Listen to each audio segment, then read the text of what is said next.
Well, good day, viewers. Today we have a 2011 Honda CRV. It's got 300,000 kilometers on it. It has a noise in the drivetrain. See if it'll make the noise when I'm backing up.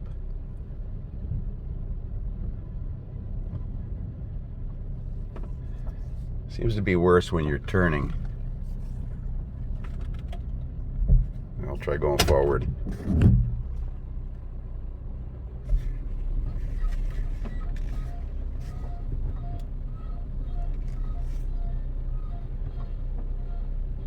Hope the camera's picking that up. It sounds like a dry U-joint. So we're going to have a look at the drivetrain components on this thing. It's an all-wheel drive, this vehicle, so it's probably got a bad U-joint. So we're underneath this CRV looking at the drive shaft. And if you look at this back cross here, you can see the rust coming out of the joint. There's play in it. So it needs this U-joint. These are staked in, are theoretically not serviceable, but I have found a source for the U-joint, so we're going to attempt to replace just the U-joint. Looks like we need 10 mil 12-point sockets to take this shaft off. Spray some penetrating fluid up inside these holes here to get at these bolts from underneath so that they come out. This shaft is sold and serviced as an assembly, but let's take it off. Okay, because we're reinstalling this shaft, I've center punched two dots, and two dots so that all this goes back together in the same orientation. It's a good idea. And I've got the transmission in neutral, but man, this is hard to turn.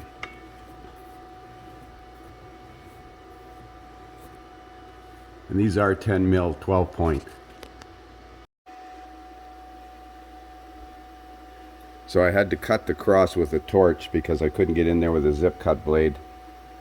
Once you cut it in one spot like this is still hot, then you can cut the other cross with a torch or with the zip cut blade because you got lots of room. And then these caps will tap in.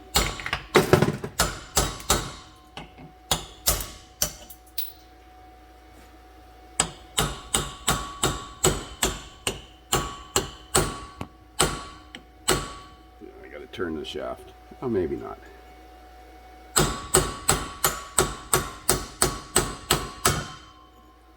Okay, let's turn the shaft.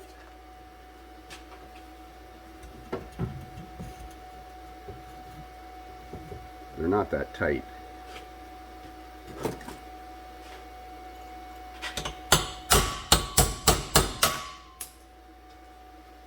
And then we have to take a die grinder to cut out the stakes in here. Let's get this prepped up.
Okay, so we clean this up, cool it off, and then we're going to measure the distance in between these two flats and check the new U-joint width.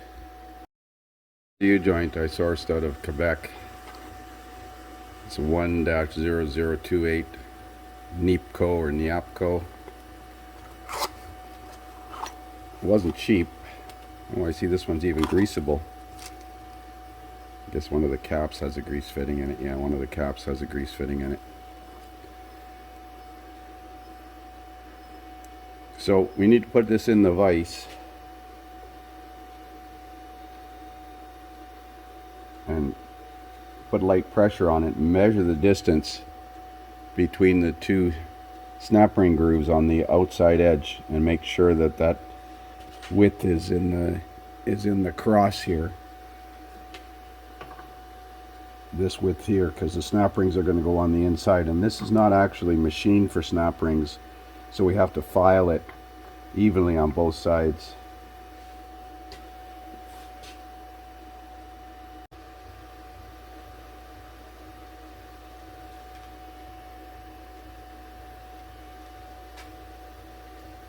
So the distance between the outside of the snap rings is 1.536 inches.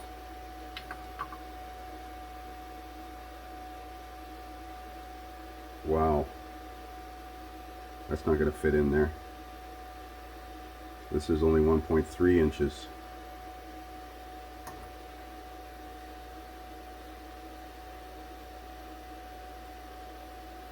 And that's in all the way. This is not the right U-joint.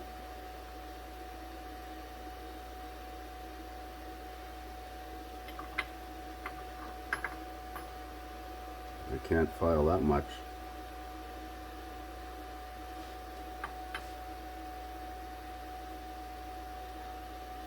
This is 1.285. That's that width there. Wow. Well, let's double check. So I did this on an Audi once, and it wasn't necessary to file it that much. The difference here is about 180 thou. So that's 90 thou off of each side.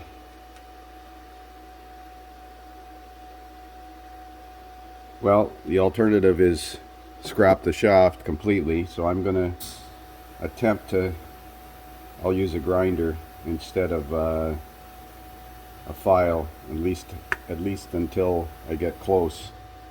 Take off 90 thou off this side. Yeah, well, let's get started. Well, this is a bit of a challenge.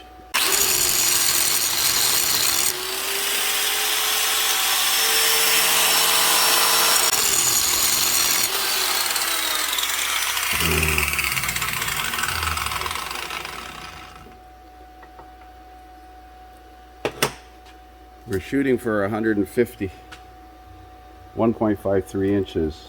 We got 1.45 inches.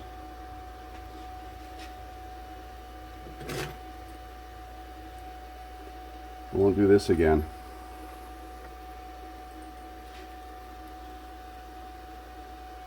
Well, same dimension, 1.45, so we 1.53, so we got about 70 thou to go.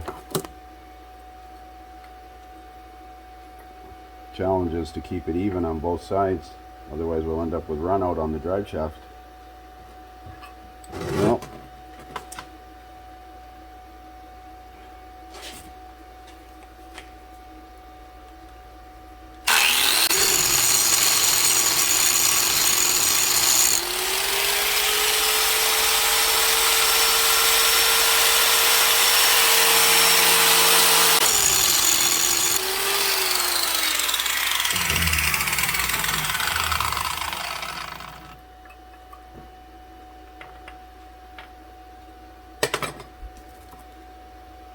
1.45. Oh, it's 1.47. So let's take some off this side now.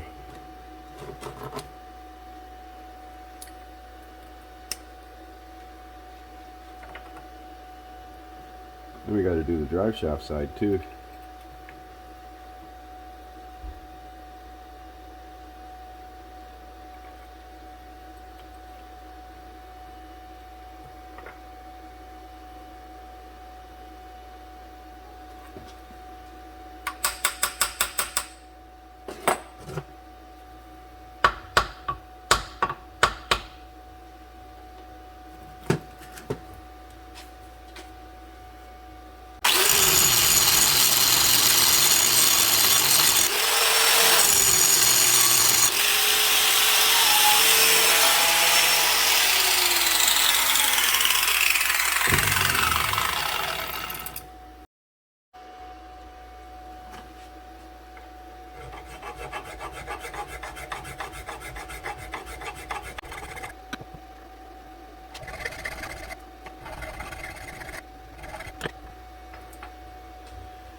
So we're shooting for 1.53 inches. 1.531.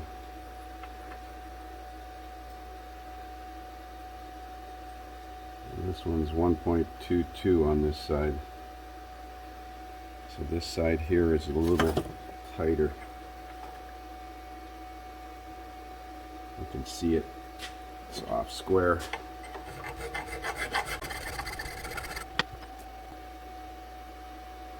Okay. Well, that's as close as we're going to get. Deburr it and let's put the joint in.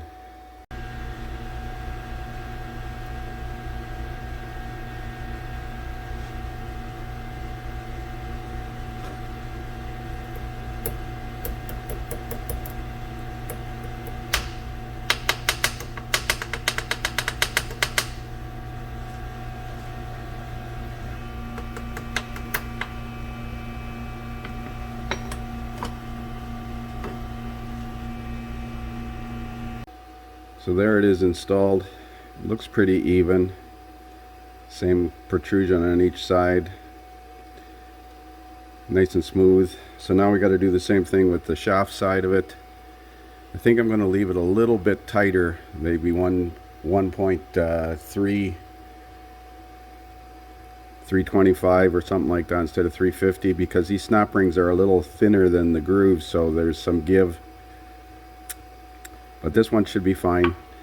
Now we got to grind the shaft side, this side here. Same idea. Well, we're getting there.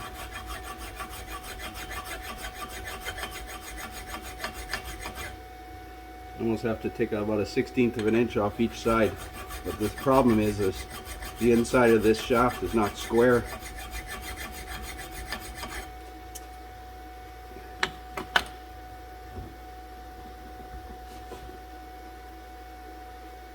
This is still not completely square here. Let's measure it and see.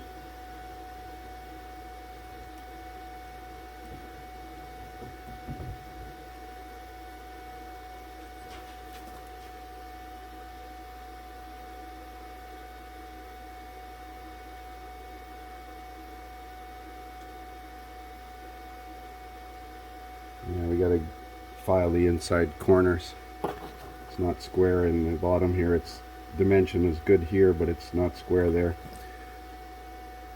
We'll keep going. Well, there it is, all assembled. That was painful.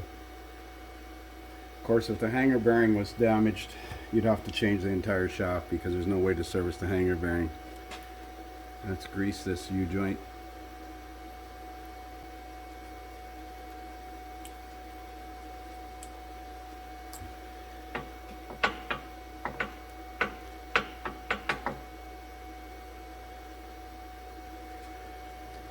Anyways, let's put it back in now. Clean the flanges off at the back, make sure the flange surfaces are clean, and let's put it back together. So there's the rear drive shaft reinstalled. These bolts put Loctite on them, 24 foot-pounds. The hanger bearing bolts up here, 29 foot-pounds. I put never-sees on them because they're going into a rusty area. And I did have to remove this rear slinger here, or this rear drive shaft hoop, to drop the back of the drive shaft off. The front one you can leave. That's it. No more play. Hope it doesn't vibrate. Well, it feels nice and smooth.